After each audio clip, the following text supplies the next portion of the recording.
Good morning students. अरियमा ज्ञान संबोधि में आप सभी का स्वागत है। आज की इस ज्ञान संबोधि में हम कृतिका भाग 2 के अति महत्वपूर्ण पाठ एही ठैया झुलनी हेरानी हो रामा पाठ पर चर्चा करेंगे। स्टूडेंट्स, यह 10वीं कक्षा का अति महत्वपूर्ण अध्याय है। परीक्षा में अक्सर इस विषय में से कुछ ना कुछ पूछा जाता है। तो आइए इस पाठ के महत्वपूर्ण बिंदुओं पर चर्चा करते हैं। पहला बिंदु देखिए, एही ठैया झुलनी हैरानी हो रामा पाठ एक उद्देश्य पूर्ण प्रेम कहानी है। इस कहानी में लेखक ने यथार्थ और आदर्श दंतकथा, इतिहास, मानव मन की कमजोरियों की अभिव्यक्ति, एक अधेड़ दुलारी बाई और उसके किशोर प्रेमी 17 वर्षीय टुन्नू की प्रेम कहानी के माध्यम से व्यक्त की है। तो स्टूडेंट्स, जैसा कि आपको पता है, यह पाठ कहीं ना कहीं एक प्रेम कथा पर और एक देशभक्ति की बदलती हुई तस्वीर पर आधारित है। इस पाठ के दो प्रमुख पात्र हैं, जिसमें एक अधेड़ उम्र की एक महिला है जिसका नाम है दुलारी बाई, और एक इसमें किशोर व्यक्ति है जिस 17 वर्षीय जिसका नाम टुन्नू है। तो उन दोनों की प्रेम कहानी पर यह कहानी आधारित है। जैसा कि आपको पता है, बनारस में 4-5 के समूह में गाने वालियों की एक परंपरा रही है जिसे गौन हारिन परंपरा कहा जाता है। तो जो इस पाठ की महिला पात्रा है दुलारी, वह गौन हारिन थी एक प्रकार से। तो इसमें समूह के अंदर गाया जाता है और कहानी की जो मुख्य पात्र नारी पात्र है दुलारी, वह इसी परंपरा की एक कड़ी है। किस परंपरा की? गौन हारिन परंपरा की। यह परंपरा जो है 4-5 के समूह में गाने वाली महिलाओं की एक टोली होती है जिसमें जो है कजली गाई जाती है, जिसमें एक प्रकार का जो है ये वो होता है, गीत होता है जो इसमें गाया जाता है। और जो इस कहानी का पात्र है, पुरुष पात्र है टुन्नू, वह भी जो है कजली गाने में माहिर था। यह एक प्रकार की प्रश्न शैली होती है जिसमें प्रश्नों के माध्यम से जो है गा गा करके अपनी बात कही जाती है, जिसमें छोटे छोटे कटाक्ष होते हैं, जिसमें छोटी छोटी ऐसी मन को अच्छी लगने वाली खट्टी मीठी बातें होती हैं।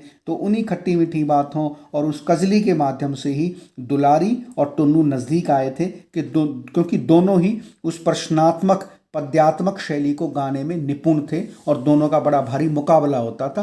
तो ये कहानी इस घटना पर आधारित है। ये मैंने आपको संक्षिप्त में बताने का प्रयास किया। दूसरा बिंदु देखिए, कहानी में दुलारी और टुन्नू के मध्य विकसित हुआ प्रेम गोपनीय होते हुए भी प्रकट है, अति मानवीय है, अस्वीकृत होते हुए भी स्वीकृत है, वैयक्तिक और सामाजिक है, समस्त अंतर्विरोधों के साथ पलता दोनों का प्रेम अंततः देश प्रेम में परिणत होकर कहानी को एक नया स्वर प्रदान करता है। जैसा कि मैंने आपको बताया, दुलारी और टुन्नू का एक प्रकार से बेमेल प्रेम है, क्योंकि दुलारी काफ़ी बड़ी अधेड़ उम्र की महिला है, टुन्नू जो है किशोर बालक है, 17 वर्ष का एक बालक है। लेकिन दोनों में एक गुण है, दोनों ही एक गायन शैली में सिद्धस्त हैं, दोनों ही जो है कजली गाते हैं, जो एक प्रश्नोत्तर शैली की पद्यात्मक अभिव्यक्ति होती है। तो दोनों उस पद्यात्मक अभिव्यक्ति के माध्यम से ही एक दूसरे को कहीं ना कहीं प्रेम करने लगते हैं। तो उनका ये प्रेम कहीं ना कहीं अति मानवीय है, अस्वीकृत होते हुए भी स्वीकृत है, वैयक्तिक और सामाजिक है, समस्त अंतर्विरोधों के साथ पलता हुआ दोनों का प्रेम अंततः देश प्रेम में परिणत हो जाता है और यह कहानी को एक नया स्वर प्रदान करता है, जो इस पाठ में आपने पढ़ा होगा। तीसरा बिंदु देखिए, लोग दुलारी को कठोर हृदय नारी समझते थे, क्योंकि पतिता स्त्री की पहली पहचान ही हृदयहीनता होती है। उसको पतिता स्त्री क्यों कहा गया? क्योंकि वह बनारस में गाती थी और उस समय गाने वालों को बहुत अच्छा नहीं समझा जाता था। 4-5 की टोलियों में जो है प्रश्नात्मक शैली के अंदर एक पद्यात्मक अभिव्यक्ति प्रस्तुत की जाती थी। तो लोग जो है दुलारी को बहुत अच्छी दृष्टि से नहीं देखते थे, वो उसे एक पापिनी नारी मानते थे, उसे कहीं ना कहीं उल्टा मानते थे। और इस कारण से लेखक ने बताने का प्रयास किया है कि जो है दुलारी कहीं ना कहीं कठोर हृदय वाली नारी थी। उसको कुछ ना कुछ लोग ऐसा समझते थे और ऐसा माना जाता है कि जो पतिता स्त्री होती है वह उसमें हृदयहीनता होती है। ऐसा माना नहीं जाता, हम ये मानते हैं कि कहीं ना कहीं दुलारी के अंदर भी कहीं ना कहीं प्रेम छिपा हुआ था, लेकिन समाज की अवमानना ने उसे हृदयहीन बना दिया था, समाज की उपेक्षा ने उसे कहीं ना कहीं हृदयहीनता उसमें भर दी थी। लेकिन जब झिंगुर एक छोटा सा बच्चा है जिसने दुलारी को टुन्नू की हत्या की सूचना दी थी, तो जिससे जो है दुलारी विचलित हो उठी थी। टुन्नू के लिए उसके मन में एक अलग स्थान था। वह उसके शरीर से नहीं बल्कि आत्मा से प्रेम करता था। दूसरा, वह गायन कला में भी प्रवीण था। टुन्नू के व्यवहार ने दुलारी को उससे प्रेम करने को मजबूर कर दिया। जैसा कि मैंने आपको ऊपर बताया था कि दुलारी और टुन्नू में किसी भी प्रकार से एक मेल नहीं था, दोनों में एक प्रकार से बेमेल संबंध थे। दोनों में कहीं ना कहीं बेमेल प्रेम की एक प्रथा चल रही थी। दोनों में उम्र का भी काफ़ी अंतर था, लेकिन दोनों में जो एक गुण था गायन शैली का, वो दोनों को कहीं ना कहीं एक दूसरे से बांधे हुए था। तो झिंगुर जो गांव का एक बच्चा है, जब उसने बताया दुलारी को कि टुन्नू की पीट पीट कर हत्या कर दी गई है और वह राष्ट्रीय आंदोलन में शहीद हुआ, तो कहीं ना कहीं दुलारी के मन में टुन्नू के प्रति सम्मान भाव जाग उठा और वह उन पुरानी स्मृति को याद करके उसे ही अपना सुहाग मानने लगी और उसके विरह में व्याकुल हो गई और उसने जो है आंसू बहाए। तो टुन्नू, अगला मैं बिंदु में आपको स्पष्ट करूंगा कि टुन्नू कौन था। टुन्नू एक आंदोलनकारी था। पुलिस के जमादार अली सगीर द्वारा पसलियों पर बूट की ठोकर मारे जाने से दुबले पतले टुन्नू की मौत हो गई थी। गोरे सैनिकों ने उसे उठाकर गाड़ी में लाद दिया और लोगों से कह दिया कि उसे अस्पताल लेकर जा रहे हैं, परंतु वास्तव में टुन्नू मर चुका था। तो जैसा कि आपको पता है, टुन्नू जो है स्वतंत्रता के लिए एक आंदोलनकारी बनकर उभरा था। उसने जो है अंग्रेजी सरकार का विरोध करने के लिए बहुत सारे कपड़ों की होली जलाई थी, जिससे अंग्रेज़ों की नज़र में वह आ गया था। और जो पुलिस का जमादार था, सिपाही था, जिसका नाम था अली समीर, उसके द्वारा उसकी पसलियों पर उसे लिटा करके बूट से काफ़ी सारी उसे ठोकरें मारी गई थी, जिससे उसके मुंह में से खून निकलने लगा था। और जब लोगों की भीड़ उसके चारों ओर इकट्ठी हो गई तो उन गोरे सैनिकों ने उसे उठाकर गाड़ी में लाद दिया और लोगों को कह दिया कि हम इसे अस्पताल में लेकर के जा रहे हैं और इसे ठीक करके इसे वापस यहाँ छोड़ देंगे। लेकिन वास्तव में टुन्नू की मौत हो चुकी थी और गोरे सैनिक ये नहीं बताना चाहते थे। उनको लगता था कि कहीं ना कहीं अगर लोगों के बीच में ये बात फैल गई कि टुन्नू नाम के इस आंदोलनकारी की अंग्रेज़ों ने हत्या कर दी है, गोरे सैनिकों ने हत्या कर दी है, तो कहीं मामला भड़क ना जाए और उनको लेने के देने ना पड़ जाएं। लेकिन टुन्नू की वास्तव में उस समय तक मृत्यु हो चुकी थी। पांचवा बिंदु देखिए, टुन्नू के मारे जाने का समाचार 9 वर्षीय बालक झिंगुर लेकर आया था। वह जो बालक था गांव का, झिंगुर 9 वर्षीय बालक था, उसने ही दुलारी को आकर के बताया था कि टुन्नू की हत्या कर दी गई है। छठा बिंदु देखिए, एही एही ठैया झुलनी हिरानी हो रामा लोक भाषा का एक गीत है जो इस पाठ का शीर्षक है। इसका अर्थ है कि हे राम, इसी स्थान पर मेरे नाक की लौंग खो गई है। मैं किससे पूछूं कि वह कहाँ है? नाक में पहना जाने वाला लौंग सुहाग का प्रतीक है, लेकिन दुलारी तो गौन हारिन थी।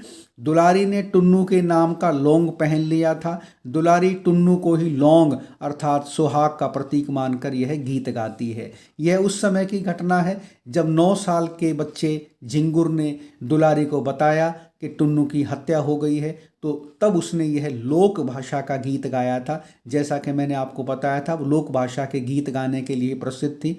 बनारस की एक बदनाम बस्ती से उसका संबंध था, तो इसलिए लोग दुलारी को जो है अच्छी नज़र से नहीं देखते थे। तब इस लोक भाषा के गीत के माध्यम से उसने यह बताने का प्रयास किया कि जिस स्थान पर टुन्नू शहीद हुआ था, उसने इस गीत के माध्यम से बताने का प्रयास किया है कि इस स्थान पर मेरे नाक की लौंग खो गई है, अर्थात इस स्थान पर मेरा वह प्रियतम टुन्नू शहीद हो गया है। अब मैं किससे पूछूं कि मैं मेरी लौंग कहाँ है, अर्थात मेरा वह प्रेमी कहाँ है। तो यहाँ पे नाक में पहना जाने वाला लौंग सुहाग का प्रतीक है। लेकिन दुलारी तो गौन हारिन थी। गौन हारिन का मतलब है जिनके विवाह नहीं होते, जो बुरी स्त्रियां होती हैं, जो गीत गाती हैं, बदनाम बस्तियों में रहती हैं। इस तरह का एक जो है शब्द गौन हारिन दुलारी के साथ चिपक गया था, जो कहीं ना कहीं उसके लिए जो है एक प्रकार से बुराई का प्रतीक माना जाता है। लेकिन दुलारी के हृदय में भी कहीं ना कहीं टुन्नू के लिए प्रेम था, क्योंकि टुन्नू उसको शरीर से प्रेम नहीं करता था, उसकी आत्मा से प्रेम करता था, और आत्मा से प्रेम करने वाले दुनिया में बहुत कम होते हैं। तो इस पाठ के माध्यम से ये बताने का प्रयास किया है। कहानी में दुलारी बनारस की एक प्रसिद्ध कजली गायिका है। इस गायन शैली में प्रश्नोत्तर का विशेष महत्व होता है। टुन्नू को कजली गाने का शौक था। टुन्नू भी दुलारी की भांति पद्यात्मक प्रश्नोत्तरी में निपुण था। जैसा कि मैंने आपको पाठ के शुरू में बताया भी था, कजली एक प्रकार की प्रश्नोत्तरी शैली होती है, गायन की एक शैली होती है, जिसका गायन की शैली में जो है प्रश्नोत्तर का विशेष महत्व होता है। और टुन्नू को भी जो है कजली गाने का शौक था। तो टुन्नू और दुलारी इसी कारण से एक दूसरे के नज़दीक आए थे कि दोनों को ही जो है यह पद्यात्मक प्रश्नोत्तरी गायन शैली में दोनों निपुण थे। और इस गायन शैली की निपुणता के कारण ही दोनों एक दूसरे के करीब आए थे। और दोनों एक दूसरे को उम्र के काफ़ी सारे बदलाव के कारण भी, उम्र के काफ़ी अंतर के कारण भी एक दूसरे को पसंद करते थे। तो ये इसमें बताने का प्रयास किया है। अगला 8वां बिंदु देखिए, भारत के स्वाधीनता आंदोलन में दुलारी और टुन्नू ने अपने अपने तरीके से योगदान दिया। टुन्नू ने विदेशी वस्त्रों को इकट्ठा करके उनकी होली जलाने में बढ़ चढ़कर भाग लिया। इसी आंदोलन के कारण पुलिस ने उसकी क्रूरता से पिटाई की और वह देश के लिए बलिदान हुआ। दुलारी ने भी उसकी देशभक्ति का सम्मान करते हुए उसके द्वारा भेंट की गई खादी की साड़ी पहनी और सरकारी कार्यक्रम में टुन्नू के बलिदान पर आंसू बहाए। तो कहने का तात्पर्य यह है कि ये कहानी प्रेम कथा से शुरू होती है, लेकिन धीरे धीरे ये स्वाधीनता के आंदोलन में परिवर्तित हो जाती है। टुन्नू देश के लिए बलिदान हो जाता है और दुलारी भी उसके बलिदान का सम्मान करते हुए कहीं ना कहीं उस विदेशी वस्त्रों की होली जलाने का जो है समर्थन करती है। और इसी आंदोलन के कारण जब पुलिस ने क्रूरता से पिटाई करके टुन्नू की हत्या कर दी थी, तो दुलारी ने जो है कहीं ना कहीं उसके अंदर का भी एक देशभक्ति का भाव जग गया था और उसके मन में जो है टुन्नू के प्रति सम्मान जाग गया था। और उसने उसके द्वारा भेंट की गई उस खादी की साड़ी को पहन करके सरकारी कार्यक्रम में टुन्नू के बलिदान पर आंसू बहाए थे। टुन्नू के बलिदान पर उसने आंसू कैसे बहाए? अपनी कजली के माध्यम से, अपनी गायन शैली के माध्यम से उसने उस सामान्य से बलिदान होने वाले एक सामान्य व्यक्ति को जो है अमर बलिदानी बना दिया। तो इस पाठ के माध्यम से ये बताने का प्रयास किया गया है कि कहीं ना कहीं हमारे अंदर भी प्रेम छुपा होता है, जिसमें कोई उम्र की सीमा नहीं होती, जिसमें कोई किसी प्रकार का जो है छोटे बड़े का अंतर नहीं होता, जिसमें किसी प्रकार का जो है यह नहीं देखा जाता कि कौन व्यक्ति कहाँ से संबंधित है। और कहीं ना कहीं जो है उसके अंदर मानवीय भाव होते हैं। कहीं ना कहीं सब लोगों के अंदर इस तरह की एक भावना होती है। तो यही ठैया झुलनी हैरानी हो रामा एक प्रकार का लोकगीत है। इस लोकगीत के माध्यम से जो है पाठ के लेखक ने यह बताने का प्रयास किया है कि किस प्रकार से जो है प्रेम भी कभी कभी जो है देशभक्ति की भावना से भर करके बलिदान कर जाता है। और छोटी छोटी भावनाएं हमें कहीं ना कहीं बलिदान करने के लिए प्रेरित करती हैं। कहाँ तो जो है इस कहानी के शुरू में आपने देखा था कि जो है अधेड़ उम्र की जो दुलारी है वो कहीं ना कहीं अपने किशोर प्रेमी 17 वर्षीय टुन्नू को पसंद नहीं करती है। उसकी दी गई साड़ी को वो पैरों के तले कुचल देती है, लेकिन फिर भी कहीं ना कहीं उसके मन में टुन्नू के प्रति सम्मान का भाव है, क्योंकि टुन्नू जो है ब्राह्मण गोत्र का एक लड़का होता है। और ये जो है अधेड़ दुलारी जो है ये कहीं ना कहीं नहीं चाहती कि उसकी वजह से उस 17 वर्षीय टुन्नू की बदनामी हो, इसलिए वो कहीं ना कहीं जो है उसका अपमान करती है ताकि लोग यह ना समझें कि दोनों के बीच में कुछ चल रहा है। तो इन छोटे छोटे बिंदुओं के माध्यम से बताने का प्रयास किया है कि दो जो इसके पात्र हैं दुलारी और किशोर, उनकी कहानी धीरे धीरे जो है देश के आज़ादी के आंदोलन की ओर मुड़ जाती है। तो इस कहानी के माध्यम से महत्वपूर्ण बिंदुओं के माध्यम से ये बताने का प्रयास किया गया है। तो स्टूडेंट्स, मैं समझता हूँ इन संक्षिप्त बिंदुओं के माध्यम से कृतिका भाग 2 का यह अध्याय एही ठैया झुलनी हैरानी हो रामा आपको समझ में आ गया होगा। परीक्षा की दृष्टि से यह अति महत्वपूर्ण है। अगले किसी अध्याय में मैं आपसे फिर मिलता हूँ, तब तक के लिए धन्यवाद।